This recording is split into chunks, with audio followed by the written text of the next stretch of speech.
Jangan menyalahkan ular, kan memang Om Adam sama Tante Hawa yang melanggar firman Tuhan itu.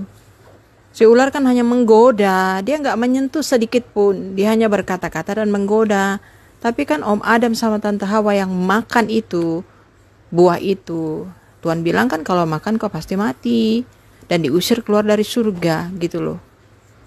Demikian juga malaikat itu kan, ya sudah semua beserta yang mendukung si Lucy itu diusir Tuhan, sepertiga itu jumlahnya. Kalau memang triliunan, sepertiga triliunan itu pelayan-pelayan Tuhan itu, hamba-hambanya, pelayan-pelayan mimbarnya itu Tuhan buang, itu sepertiga. Itu Tuhan buang. Kemudian waktu zaman Nuh kan semuanya dibunuh kan dengan air bah, semuanya mati waktu zaman air bah itu. Semuanya binasa, nggak ada yang selamat kecuali Nuh. Karena Tuhan itu Maha Kudus, dia nggak bisa kompromi. Jadi jangan lagi menyalahkan orang seperti Om Adam menyalahkan Tante Hawa menyalahkan ular. Enggak. Mereka sendiri yang mau gitu loh. Karena itu kehendak bebas.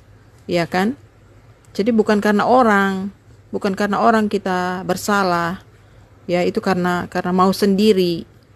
Ya upahnya maut gitu loh. Terus yang zaman Musa, Bapak Gembala Musa itu kan, coba di total berapa itu, 600 beserta istri dan anak-anak, kurang lebih 2 juta. Kan hanya Kaleb dan Yosua yang bisa masuk ke tanah Kanaan. Yang lainnya gak bisa masuk. God is holy. Tuhan adalah Tuhan gitu.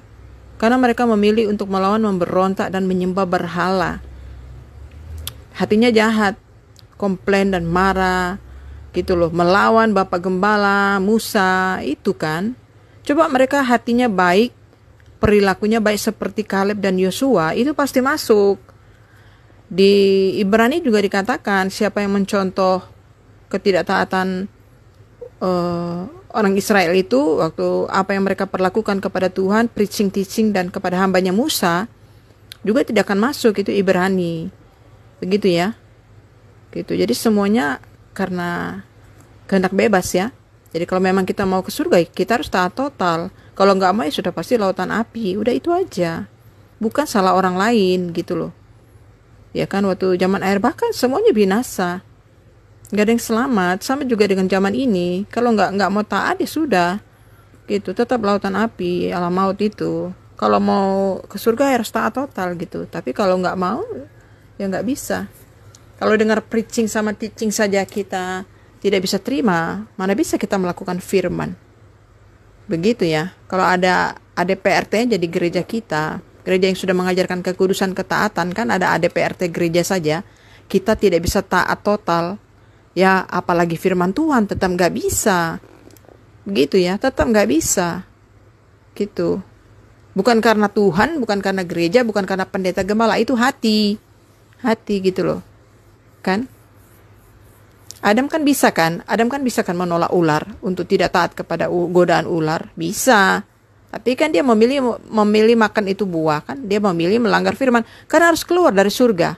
Sekalipun dia suci, kudus dan mulia, serupa segambar dengan Allah, harus keluar dari surga. Itu hanya satu pelanggarannya. Demikian juga malaikat itu beserta seluruh pasukannya yang ikut-ikutan, yang mensupport dia, dibuang Tuhan. Dibuang Tuhan dari surga, sepertiga itu semua dibuang.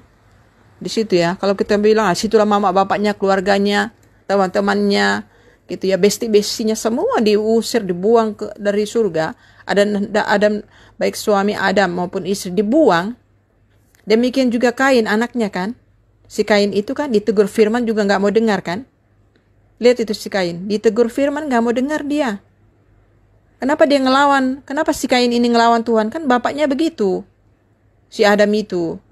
Dia ngelawan. Iya kan? Akhirnya dia ditegur, disuruh bertobat, memperbaiki diri, dan pemberiannya, persembahan korbannya dia gak mau memperbaiki diri. Hatinya gak mau bertobat, gak mau terima preaching teaching dari Bapa, dan gak mau berubah. Tetap memilih melawan firman itu. Kan jadi pembunuh dia. Dan akhirnya dia terbuang kan. Dia sendiri yang menjadikan dirinya terkutuk, itu si Kain itu. Jadi bukan dari Tuhan, bukan dari si Bolis, bukan dari orang lain, dari dia sendiri. Karena manusia itu kan diciptakan Malaikat juga diciptakan itu ada kehendak bebas. Hati itu bisa kita setting jadi jahat, keras kepala batu, ya bisa kita setting untuk baik, bisa, karena kita punya kehendak bebas. Itulah artinya kehendak bebas, saya sayang. Jadi bukan orang lain, kita sendiri dengan Tuhan. Begitu. God bless you. Bye.